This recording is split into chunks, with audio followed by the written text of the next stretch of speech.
Here's an interesting question. We talked about the 3 women yesterday in Ohio who were held for about a decade in Ariel Castro's basement. Some people had qualms with Dzhokhar Tsarnaev not being immediately Mirandized, and some people said no. There's this public safety exception. They have acted violently. He acted violently. There could be other bombs, other imminent risks, and it makes sense under the public safety exception not to immediately Mirandize him. The same, in my mind, could be said of U.S. citizen, much like Dzhokhar Tsarnaev, Ariel Castro. He has been holding 3 women in incredible conditions for 10 years in his basement.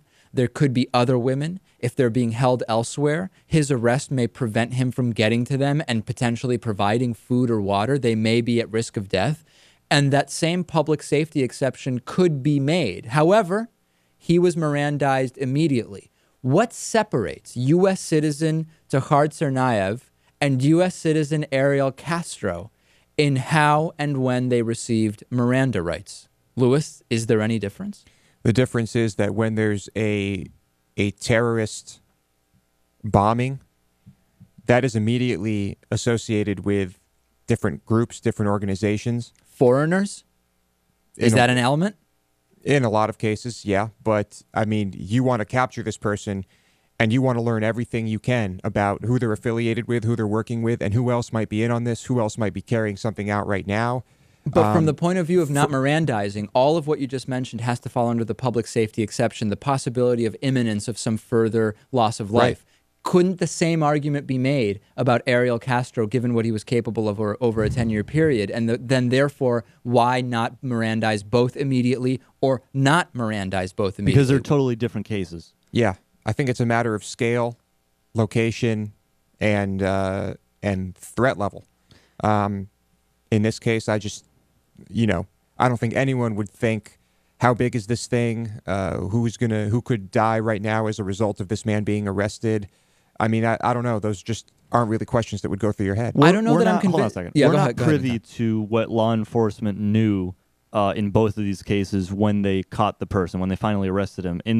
In the case of the Tsarnaev brothers, they had found other bombs, which they defused, and which had not exploded. So they already had evidence that there were other bombs. So there was an immediate potential threat that they had evidence for suspecting. In the other case, I mean, if there are no other missing girls, people know if there's missing girls. There are many missing people always.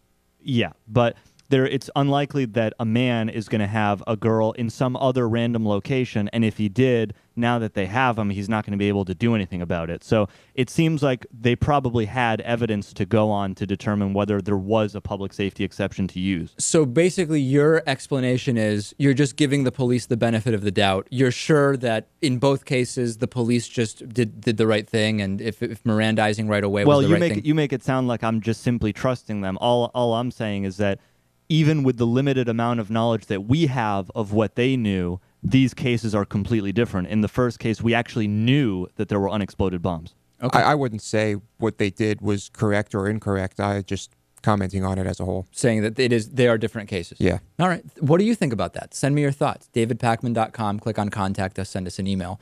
Today is the last day for the David Pakman Show May 13 membership special. Go to davidpakman.com/May13. Sign up for a 1-year membership. Get your choice or just get both. David Pakman Show bumper stickers and or the 1,000-piece Barack Obama commemorative puzzle. Louis, how many of these have you put together so far at your place? About 30. That's what I thought, yeah. It's very hard to walk through my place. It's tough now, yeah. Your cat is like going completely nuts because of all the puzzles. Mm-hmm. Exactly. More about Louis's cat on the bonus show, which, by the way, is one of the great benefits of being a David Pakman Show member. You get the bonus show hosted by producer Louis.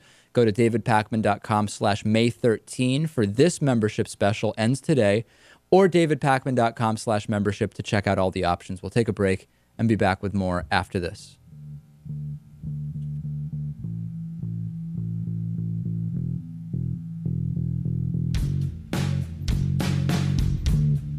The David Pakman Show at davidpakman.com.